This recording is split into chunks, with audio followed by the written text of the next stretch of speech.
All right, I want to address NATO and the steps right now that are being taken to protect Ukraine within the NATO umbrella.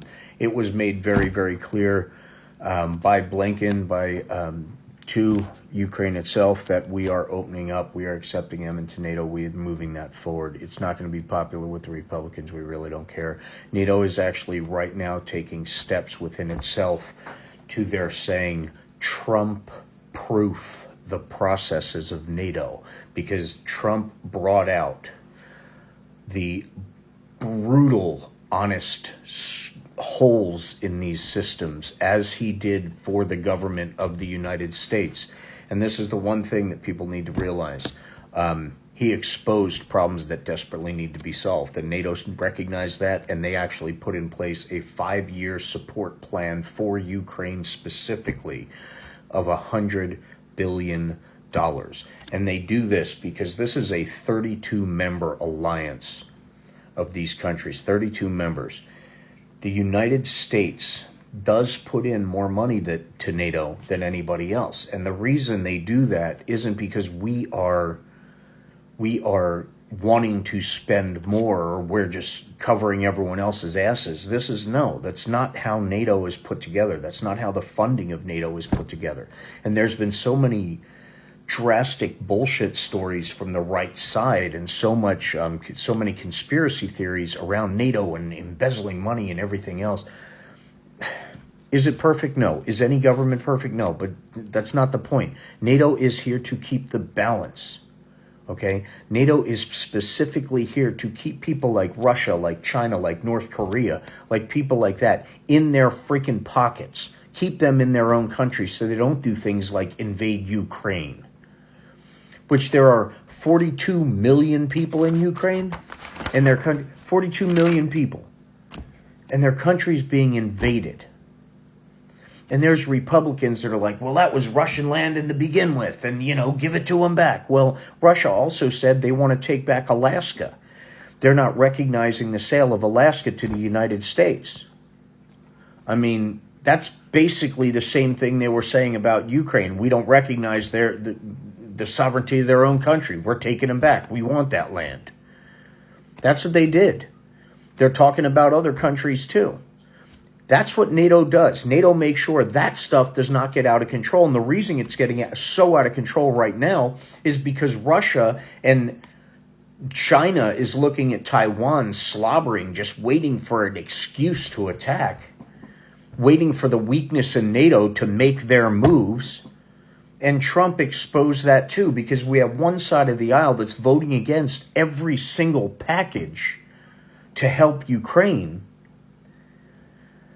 which actually only helps Russia, which is exactly what Vladimir Putin wants. So when people say Putin's tied in with something and people don't see it, people on the right side deny there's any type of correlation whatsoever. And they deny that Trump has anything and no harm made to NATO. He tried to pull us out of NATO. He gave Iran the opportunity to build nuclear bombs again. And what are they doing? They're building freaking nuclear bombs. And they're backing Hamas through stolen intel from about Israel given to Lavrov the day after Comey was fired in the freaking White House in front of Russian state television. Give us a break, people. That was the information that came out.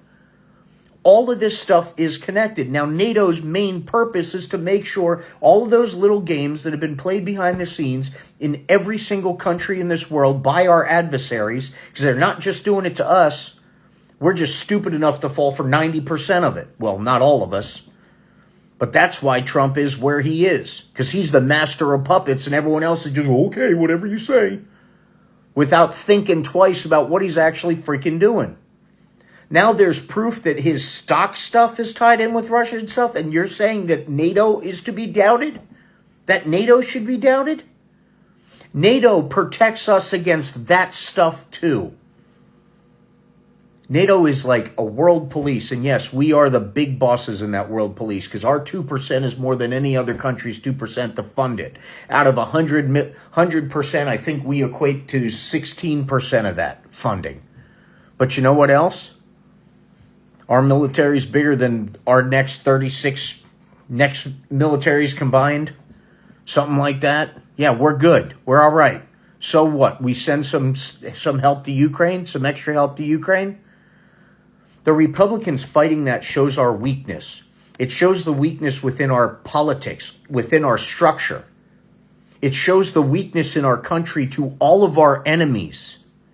And that's the problem, you Republicans that are all ready to fight for this country. There's a bigger fight waiting for us and setting us up to attack while we're at our weakest. And when will we be at our weakest? When we're going against each other over stupid shit. Which is any freaking day now. Wake up. All right? This is part of the plan. So NATO is taking steps to Trump-proof their process, which means to protect it no matter what. The countries like Ukraine, Taiwan, get the protection from the rest of the world, because the people who want to take over those territories are people who want to take over us too. And if we don't stop them where they stand, they will keep coming.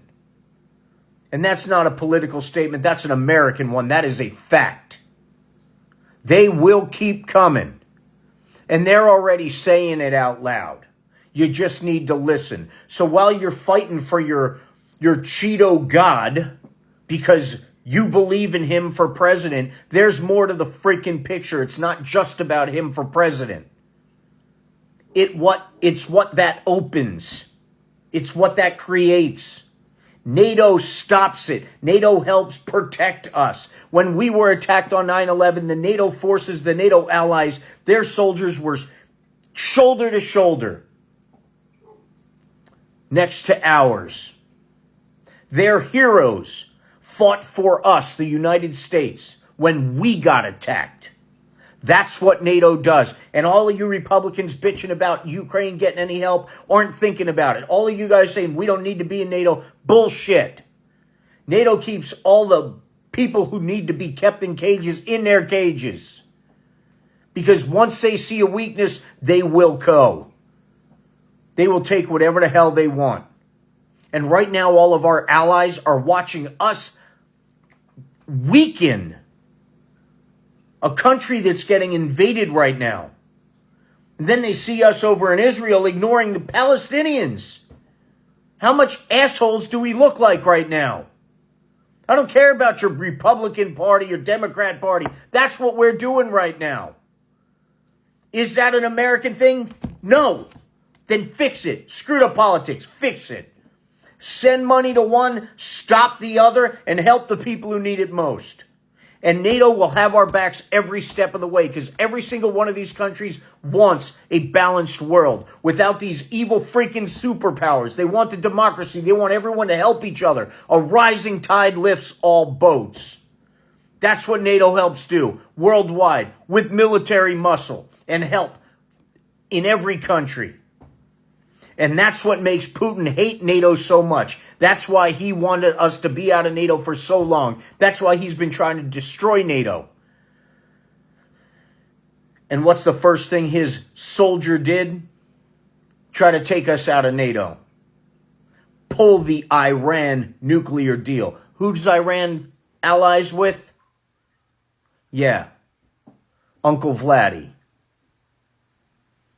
So you're talking about Sleepy Joe destroying this country for wanting to take care of other countries and take care of NATO? Well, you know what? Right now, NATO as a unit, as a 32-member alliance, is taking care of us. And we're failing them. We're failing all of them. Doesn't matter if you think we should be there or not. We need to be there. It's our obligation, because we are the big dogs in the fight. And now the big dog looks wounded from within, and you guys are doing it. You tough guy patriots are the ones doing it, making us our weakest, so we can be attacked easier by our enemies. Why don't you wake up and pay more attention to that than whether or not you like Joe Biden or Donald Trump? How about focusing on our country? How about that? NATO is building strong. They're protecting themselves and they're protecting the rest of us, and we should stand by each and every one of them. Period. End of discussion.